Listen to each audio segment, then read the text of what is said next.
នឹងពេញស្រាដឹងទៅណាមកអែមនេះហាងកាហ្វេថ្មីគេទៅតែបើកនៅពីក្រោយខ្ញុំនេះអញ្ចឹងតោះខ្ញុំនាំអ្នកនរគ្នាទៅមើលនៅខាងក្នុង concept គឺបែបខ្យល់អាកាសត្រជាក់បរិសុទ្ធហ្មងសមនឹងឈ្មោះហាងរបស់គេឈ្មោះថា Air Coffee and Tea House វ៉ា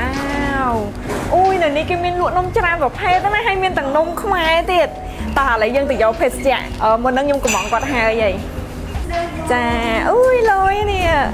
ខ្ញុំកំងនំកងអានេះធីរ៉ាមីស៊ូឡាតេអូអានេះគឺធីរ៉ាមីស៊ូឡាតេអូយខ្ញុំ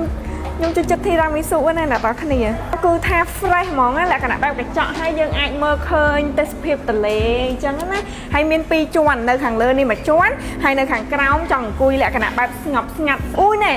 អានេះអីគេយុទ្ធគេហៅយុទ្ធផ្កាហីលក្ខណៈបែបដូចយើងនៅក្នុងកប៉ាល់ណាគេមានកៅអីអង្គុយយើងអាចអង្គុយបដាយើងមើលទៅទេសភាពមាត់ទន្លេបដាអញ្ចឹងទៅភ្លក់គ្រីមសិនអូយគ្រីមឡើង smooth ឆ្ងាញ់ពីតំណនេះអ្នកនេះមកមុខនេះបានទាំងនំញ៉ាំបានទាំងកាហ្វេញ៉ាំទៀត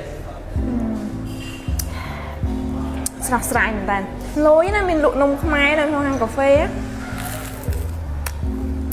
ស្រួយល្អចាប់អារម្មណ៍ផ្ទាំងគំនូនេះអត់មើលមកលក្ខណៈថាដូចនៅក្នុងក្រៅបាត់សមុទ្រអីអញ្ចឹងណានៅនេះគឺថ្ងៃរះស្អាតថ្ងៃរះបែរទៅខាងនោះអញ្ចឹងយើងអាចមើលចេញពីហាងកាហ្វេនេះទៅឃើញទន្លេហើយឃើញថ្ងៃរះហាងកាហ្វេនេះឈ្មោះថា Air ហ្នឹងដោយសារតែនៅនេះគឺខ្យល់មករហូតសម្រាប់អ្នកដែលគាត់ដូចថារកកន្លែងស្ងប់ស្ងាត់អង្គុយអានសភៅឬក៏អង្គុយដូចថាគិតការងារឬក៏អង្គុយធ្វើការងារអញ្ចឹង assignment អីអញ្ចឹងណាតែដល់ឃើញ QR code នេះសម្រាប់អ្នកដែលគាត់ដូចថា introvert អីអញ្ចឹងអត់ចង់និយាយជាមួយណាគេទាំងអស់គ្រាន់តែ scan អានេះមកកំងនៅក្នុងហ្នឹង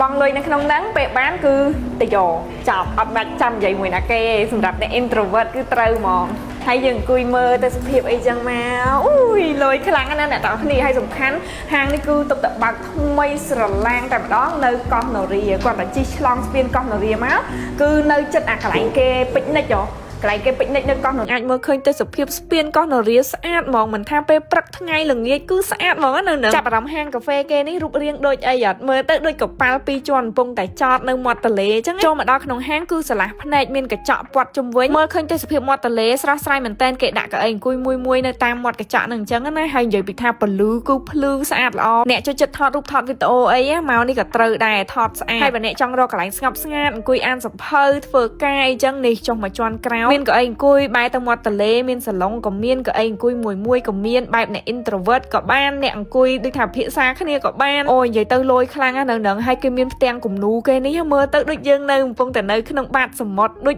នៅក្នុងកប៉ាល់បន្តិចអីបន្តិចនេះជាពិសេសកន្លែងអង្គុយមួយនេះមានកៅអីទល់មុខគ្នាមានតុជាប់នឹងមាត់កញ្ចក់ហើយពេលដែលយើងថតទៅឃើញ background ផ្ទៃទឹកក៏មើលទៅដូចយើងកំពុងតែនៅលើទូកនៅលើកប៉ាល់ហើយនេះបើកទ្វារចេញមកបរិវេណខាងក្រៅគេនេះអូវ៉ាវនិយាយពីថាខ្យល់ហ្មងអូភ្លេចប្រាប់ឈ្មោះហាងកាហ្វេនេះឈ្មោះថា Air Cafe and Tea House នៅនេះខ្យល់បក់មកសឹងតែគ្រប់ពេលហើយឡើងលហើយស្រួលអញ្ចឹងបានគេដាក់ឈ្មោះហាងកាហ្វេនេះ Air Cafe ហ្នឹងដោយសារខ្យល់បក់មករហូតយើងអាចអង្គុយញ៉ាំកាហ្វេនៅខាងក្នុងក៏បានមកអង្គុយស្រូបខ្យល់មើលទឹកទន្លេនៅខាងក្រៅចេះក៏បាននៅជុំវិញហាងកាហ្វេហ្នឹងក៏ស្អាតទៀតមានដាំដើមឈើមានផ្កាមានបរិវេណអាចរត់លេងរត់អីបាននិយាយទៅមកហ្នឹងគឺស្រស់ស្រាយមែនតើខ្ញុំមកតាំងពីមេឃភ្លឺរហូតដល់មេឃល្ងឹតវិញណាអត់តន់ចង់ទៅវិញណាហើយមួយទៀតហាងកាហ្វេនេះគេបើកតាំងពីម៉ោង6ព្រឹកដល់ម៉ោង12យប់អញ្ចឹងចង់មកអង្គុយធ្វើការពិភាក្សាគ្នាឬក៏យប់ឡើងឃ្លានកាហ្វេអញ្ចឹងមកនេះមកគេបើកដល់ម៉ោង12ហើយនៅនឹងសម្បូររបស់ញ៉ាំទៀតមានតាំងពីនំមាននំខ្មែរភេសជ្ជៈក៏ឆ្ងាញ់ហើយនេះខ្ញុំកំងភេសជ្ជៈម៉ាឆាហើយនឹង strawberry cake មុខនេះគេមានចំហួយហើយនឹង pudding តុននៅក្នុងហ្នឹង